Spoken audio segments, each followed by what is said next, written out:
roles become different in that regard.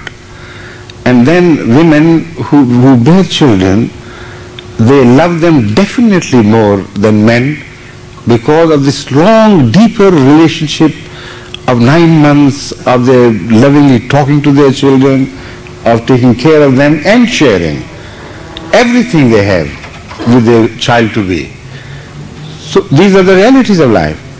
Now such roles, as I am describing, are more appropriate for taking care of the future generations of human beings. And as such, more time must be given to women in Islam to take care of homes, to see to it that happy, healthy homes with inward gravitation and not just peripheral movement but occipital movement of the future generations, so that they are drawn from the society back to home as if a ship is drawn to its haven. That is created. And Islamic teaching regarding women is only directed at that end. Otherwise, it is wrong to say that Islam keeps women behind in anything good. I assure you, there are people who have been coming to Ahmadiyya centers because the center of Ahmadiyya lies in the Khilafat, and I here am the center of Ahmadiyya so far. So wherever I go, people come to me and inquire the same questions. So I tell them to go to the Ahmadi women and inquire them from themselves. Once I remember in Norway, something very interesting took place. There was a large gathering of question and answer, and people appeared to be drawing closer to me, agreeing more and more with my views of Islam as I expressed them. So there was one very staunch Christian lady who didn't like that. So like it happens, suddenly she got up and said, "Tell us more about the differences between men and women. Particularly so, tell me why your wife is not present here." I said, "Why don't you go upstairs and ask her?" There are no chains she's bound with. It's her option. I can't enforce anything upon her. This is the freedom in Islam which I'm practicing, not the other way around. And she went upstairs, and it happened that she returned a very crestfallen lady, because it's a long story, I will cut it short. So what I'm telling you is that Islam stands for equality if the given attributes are equal. If the given attributes are different, Islam would be a very unwise religion to plead equality. For instance, in the Olympics, you never see boxing competitions between women and men in the name of equality. Do you ever see that? Do you ever see them racing together or rowing together? Name a competition where physical prowess is required, where men of today forget about the religion. Men of today would treat women equally. So sometimes to treat unequally is a mark of respect. Remember this. And whenever there seems to be a semblance of an unequal treatment in Islam, it is always out of respect, never without it. Thank you.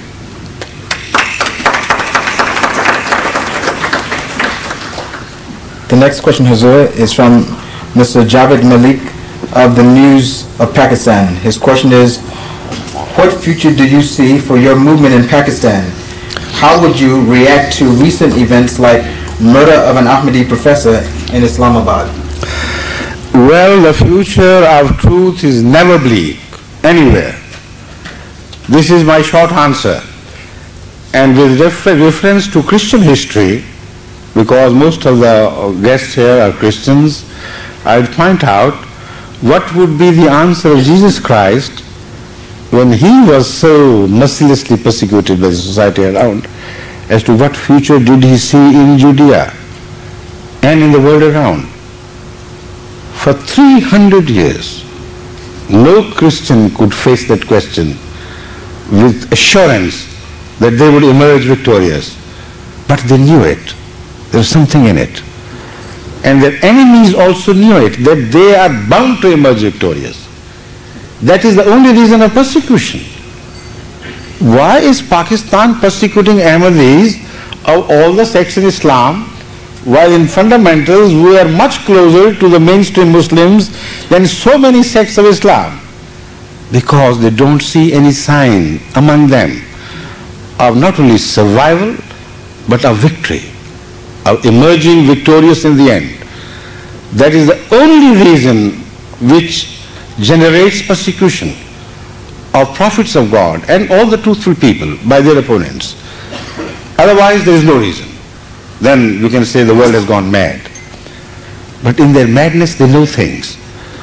You must realize, again with reference to the Christian history, that when Jesus came, what was his message? Well, how could he annoy any society in the world?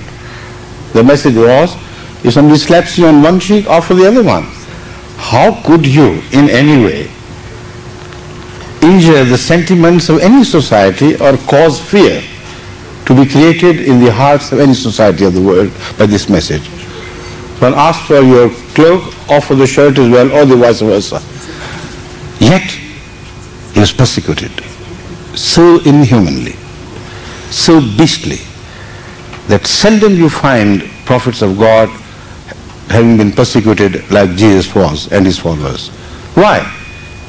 Because despite their hostility in disagreement, they knew, they were convinced that this is a potent message.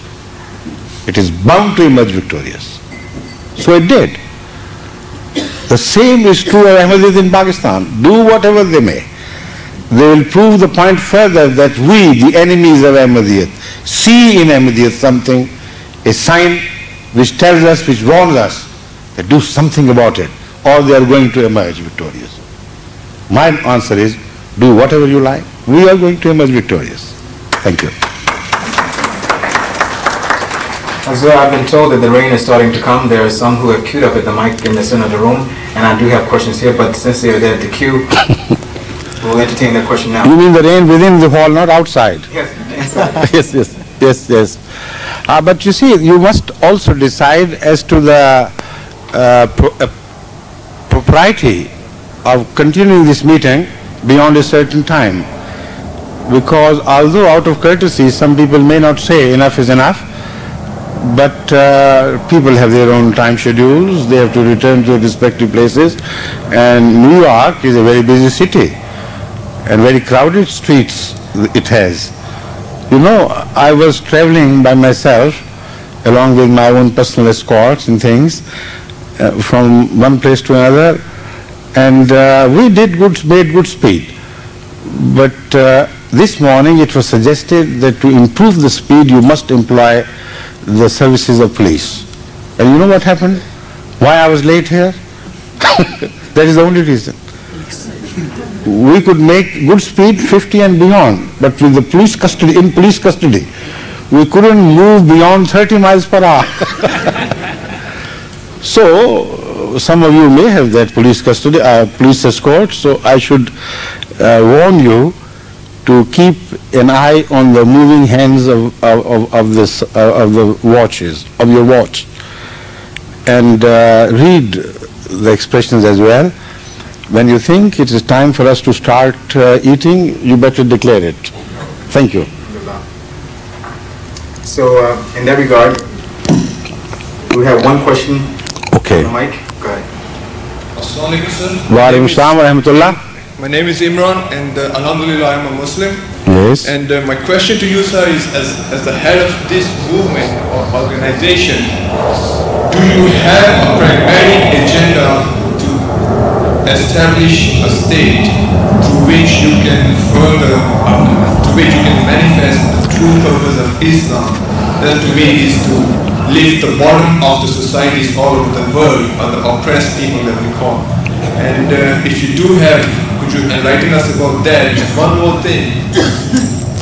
Instead of pointing fingers among one another, like we say, oh, it's our problems are because of this particular sect in Islam or that particular sect, who is the true enemy to us? As I will quote Iqbal, he said that hikmat-e maghrib se millat ki ye kaifiyat hui, टुकड़े टुकड़े जिस तरह सोने